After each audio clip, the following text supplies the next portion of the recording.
Good morning, how are you all doing? I'm off to work today, but I also wanted to do another one of my videos about the basic functions of a camera.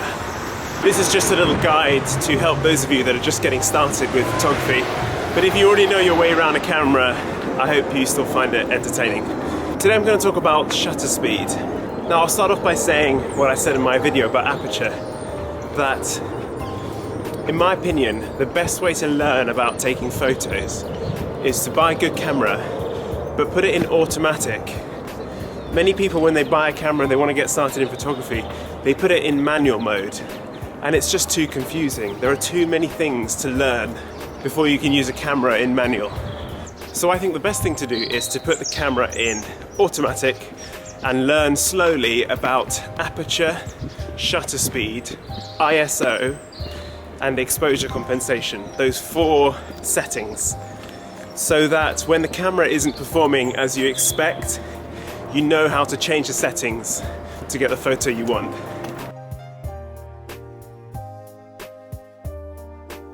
So what is shutter speed?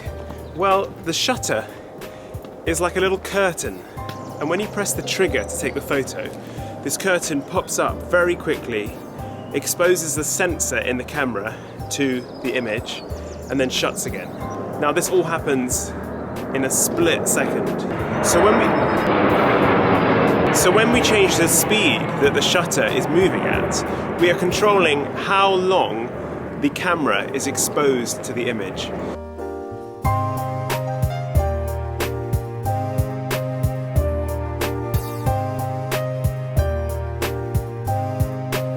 So I finished work early today, so I've come to Brick Lane again.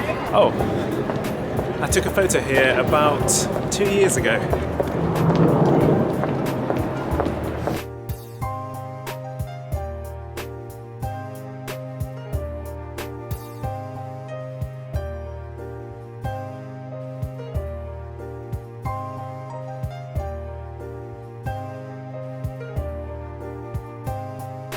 So anyway, shutter speed. What effect does shutter speed have on your photos?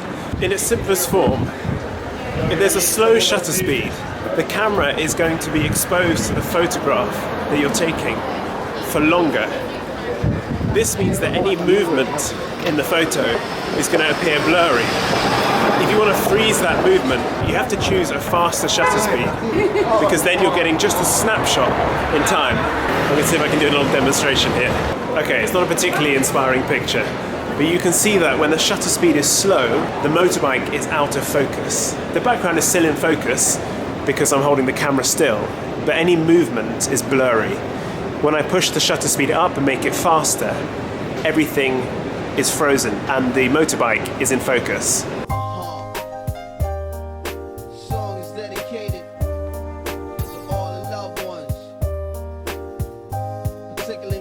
But it's worth bearing a couple of things in mind when working with shutter speed. If you're going to be taking photos handheld, i.e. not on a tripod, you can't really go below a 30th of a second. Any slower than that and everything's going to be out of focus and blurry, because you're not going to be able to hold the camera still enough. And on the other end of the spectrum, if you want to freeze that movement, like in street photography, for example, where you want to freeze cars moving and people walking in the street, or if you want to take photos of children or animals, they move a lot. You don't want to go below 125th of a second. Anything slower than that, and those subjects that are moving in the photo are going to be blurry. So it's worth bearing those things in mind.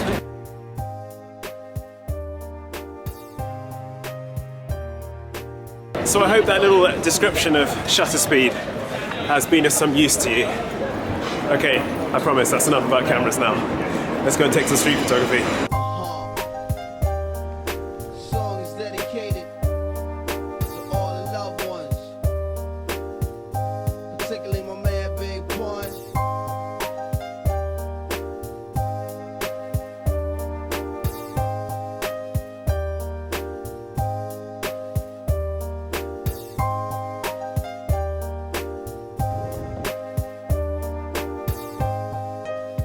By the way, if you want to see my street photography video in Brick Lane, have a look through my vlogs and you'll find it.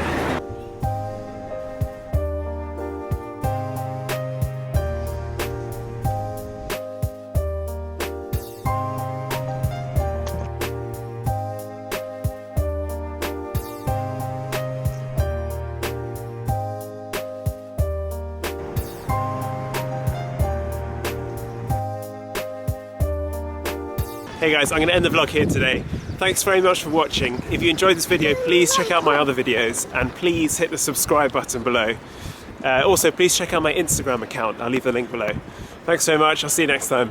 So if you're thinking of purchasing this camera, keep watching.